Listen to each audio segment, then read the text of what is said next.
क्या आपने कभी किसी ऐसी जगह के बारे में सुना है जहां लोग दिन में हंसते हुए जाते हैं लेकिन शाम होते ही बिना पीछे देखे वापस लौट आते हैं? अजीब बात यह है, वहां किसी ने साफ साफ कुछ नहीं देखा होता, फिर भी सबके चेहरे बदल चुके होते हैं। आज हम बात करेंगे एक ऐसी जगह की जहां डर दिखाई नहीं देता लेकिन महसूस होता है।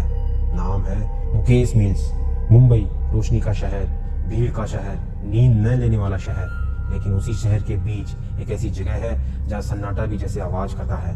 और जरा सोचिए, इतने जीवित शहर के बीच अगर कोई जगह मरी हुई महसूस होने लगे तो असली डर वहीं से शुरू होता है। तो ध्यान से सुनिए, क्योंकि यह कहानी मील की नहीं, मानव मन की है। मुकेश मिल्स कभी खंडर नहीं थी।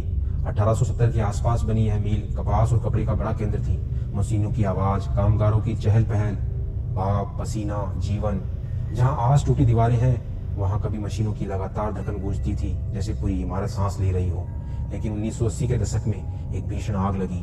आग इतनी भयानक थी कि सिर्फ मशीनें नहीं जली, उस जगह की पहचान ही खत्म हो गई और फिर मील बंद हो गई हमेशा के लिए। अभी यहाँ तक कहानी सामान्य लगती है, एक मील जली, बंद हुई, खंडर बन गई, लेकिन असली कहानी आग के बाद शुरू होती है। मुंबई फिल्म इंडस्ट्री को पुराने वीरान लोकेशन चाहिए थे। मुकेश मिल्स परफेक्ट जगह थी। फिल्मों की शूटिंग शुरू हुई, लाइट्स, कैमरे, कलाकार, लेकिन धीरे धीरे कुछ अजीब घटनाएं सामने आने लगी। फिल्म सेट पर सैकड़ों लोग होते हैं, रोशनी, शोर, गतिविधि, फिर भी लोगों को अकेलापन महसूस होने लगे तो क्या मतलब निकलता है। कई कलाकारों और तकनीशियनों ने बताया, शाम ढलते ही वातावरण बदल जाता था। हवा अचानक भारी लगती, जैसे तापमान गिर नहीं रहा लेकिन शरीर ठंडा हो रहा हो। कदमों की आवाज अपनी चाल से अलग सुनाई देती और सबसे अजीब, पीछे किसी के होने का एहसास। पीछे मुड़ो तो खाली गलियारा। अब मैं आपसे पूछता हूँ, क्या यह सिर्फ कल्पना थी या जगहों में भी यादें बची रहती है? एक घटना बार बार सुनाई जाती है। एक फिल्म की शूटिंग के दौरान एक अभिनेत्री अचानक अजीब व्यवहार करने लगी।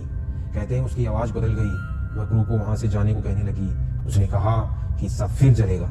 लोगों ने इसे उसकी थकान समझा, लेकिन कुछ देर बाद पूरा सेट बंद कर दिया गया। शूटिंग रुक गई। और एक बड़ा मशहूर किस्सा है एक लाइटमैन का। वो तीसरी मंजिल से गिर गया था और मरने से पहले उसने बताया कि किसी ने उसे पीछे से धक्का दिया था, जबकि सब जानते थे वहां ऊपर उसके आसपास कोई भी नहीं था। सिर्फ इतना ही नहीं, रात के 3 बजे के बाद वहां कुत्तों को आने से मना करना और ठंडी हवा में भी दीवारों का गर्म लगना, यहाँ तक कि जलेबी लोहे की महक आना। अब यह कहानी सच है या नहीं, यह अलग बात है, लेकिन असली सवाल यह नहीं, असली सवाल है ऐसी कहानियां बार बार यहीं क्यों जन्म लेती हैं? परित्यक्त जगहें हमें असहज क्यों करती हैं? क्योंकि वहां अनुपस्थिति होती है।